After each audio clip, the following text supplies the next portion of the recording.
Alright, so next we'll talk about some of the key factors in taking care of your hot tub and keeping it clean. And one of the big things is going to be taking care of your filter.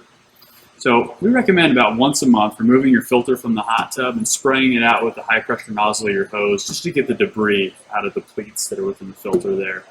And every 3 to 4 months you take it out, soak it in a bucket of water with a filter degreaser product that's actually going to get those pleats back to new and permeable again so they can help trap the particulate that's in the water. The better we filter the water, the less chemical we can end up using in the spa, and it'll just make that water more clean and fresh to use every day.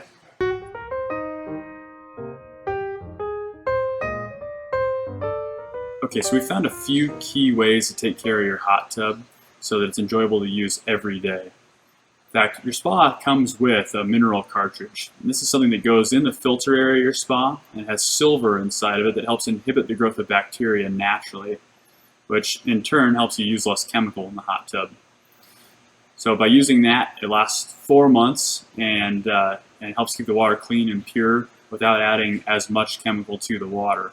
In fact, the product that we recommend using to kill bacteria off and make the water safe and easy to use would be this enhanced shock. We recommend a tablespoon of this product per 2 bathers after exiting the spa.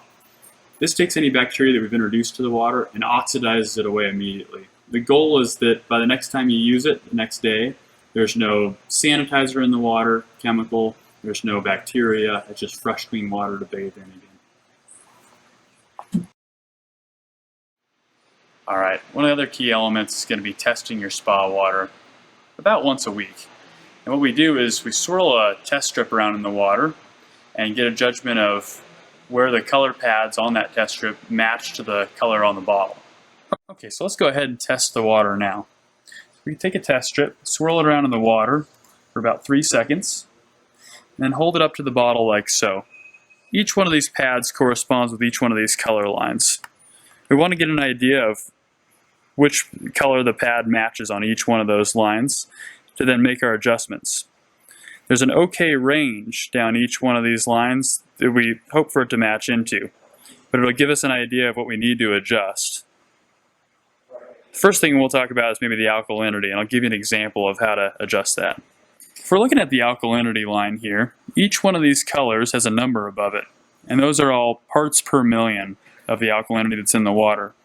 So for instance, if our alkalinity pad matched the color of the 40 there, and the OK range is between 125 and 150, we'll want to be bringing that alkalinity up into that OK range.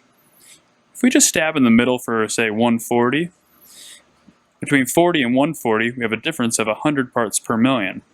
So we could take a look at the bottle now and see how to get it up to that level. On the back of your alkalinity bottle, you have a table. It'll reference the amount of gallons that your spa is. So let's take into consideration you have a 400-gallon spa. Each column tells you how to raise the alkalinity by a certain number of parts per million. For instance, if your spa is 400 gallons and you want to raise that 100 parts per million that we talked about, that's going to be a total of 16 tablespoons in order to adjust that level up.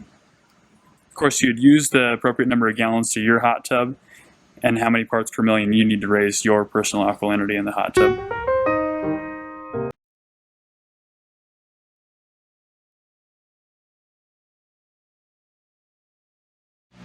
Alright, so let's go through some of the other things that come in your startup bucket with your brand new spa. We'll go through each bottle individually. First, we have stain and scale control. We recommend adding this into the water to prevent from mineral content damaging the spa. It's good preventative maintenance. Approximately a capful or an ounce once per week, depending on the size hot tub that you have.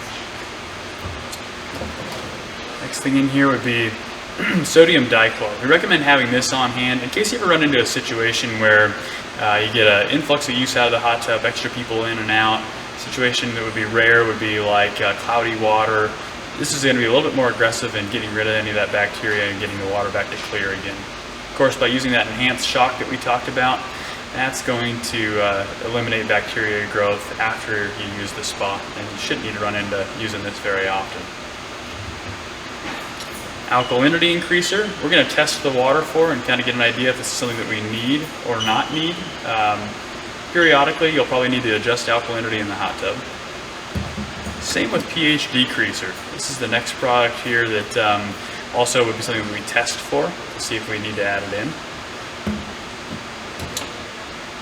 And calcium hardness increaser as well. We want to have some calcium in the water to help make the sanitizer work more effectively in killing bacteria. The last bottle in here is anti-foam. It's another one of those as-needed products. So something like this would be used if you ever had foam or sud buildup on the water that comes from leftover detergents and swim trunks, body lotions, or hair products. You just add in a couple of ounces and the foam goes away immediately. Works really well.